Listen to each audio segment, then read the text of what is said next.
Assalamualaikum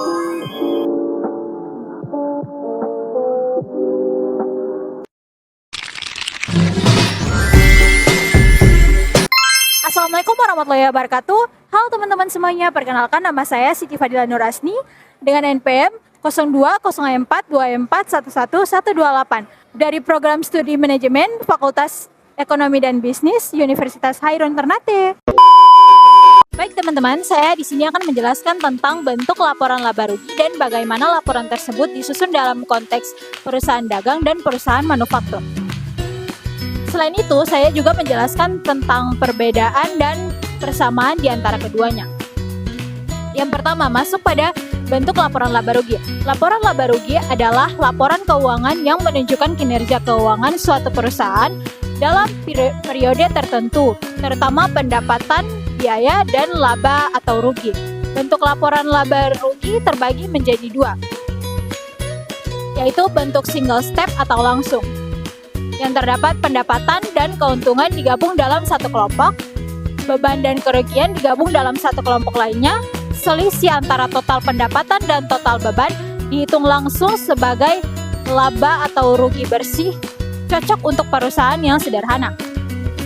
Yang kedua, bentuk multiple step atau bertahap.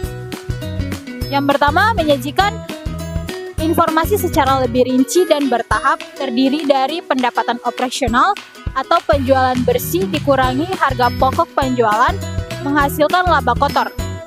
Biaya operasional dibagi menjadi biaya penjualan dan administrasi.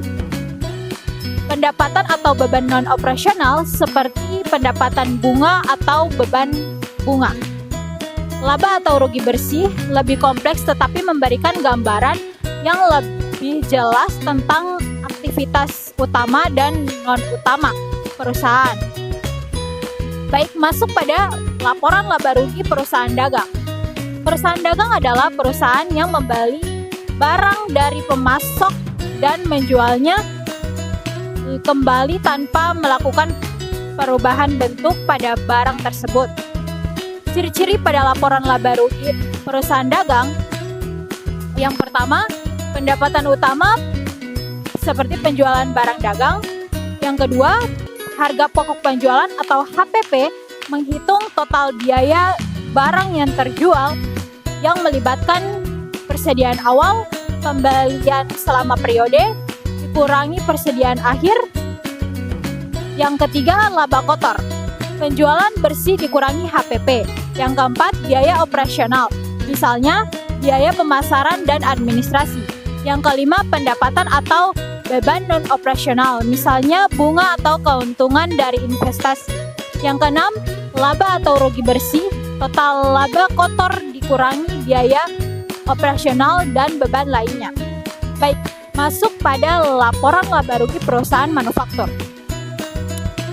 Perusahaan manufaktur adalah perusahaan yang mengubah bahan baku menjadi produk yang melalui proses produksi.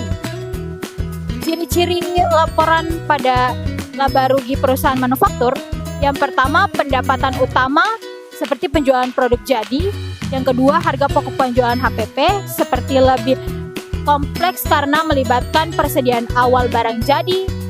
Biaya produksi meliputi biaya bahan baku, tenaga kerja langsung, dan overhead pabrik. Dikurangi persediaan akhir barang jadi, hasil akhirnya adalah biaya barang yang terjual. Yang ketiga, laba kotor, penjualan bersih dikurangi HPP. Dan yang keempat, biaya operasional sama seperti perusahaan dagang, meliputi biaya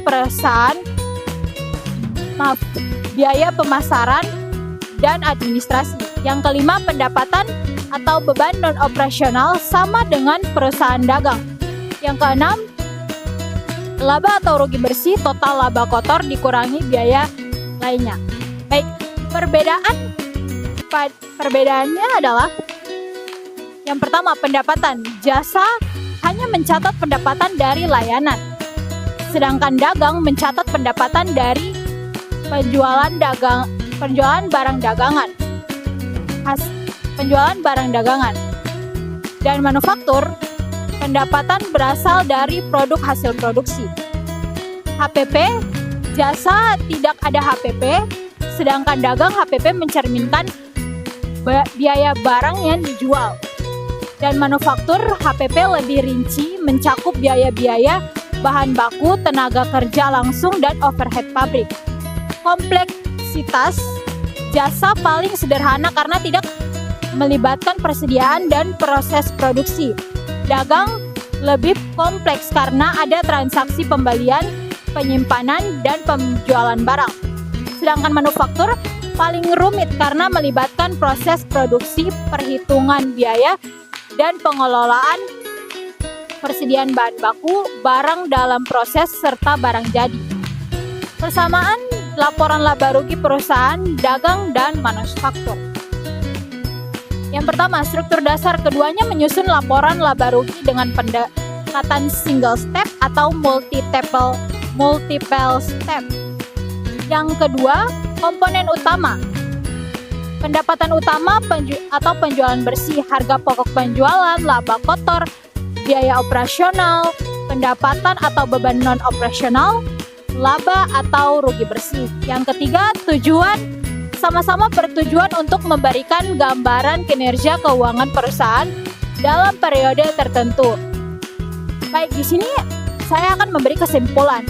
Meskipun laporan laba rugi perusahaan dagang dan manufaktur memiliki persamaan dan struktur dasar, perbedaannya terletak pada komponen harga pokok, penjualan, dan biaya produksi. Perusahaan manufaktur memiliki proses produksi yang membuat HPP-nya lebih kompleks dibandingkan perusahaan dagang yang hanya berfokus pada pembelian dan penjualan barang dagangan. Baik, itu saja yang dapat saya sampaikan dan jelaskan. Mohon maaf bila ada kekurangan. Wabillahi taufiq wa hidayah. Wassalamualaikum warahmatullahi wabarakatuh. Bye-bye. Jangan lupa like,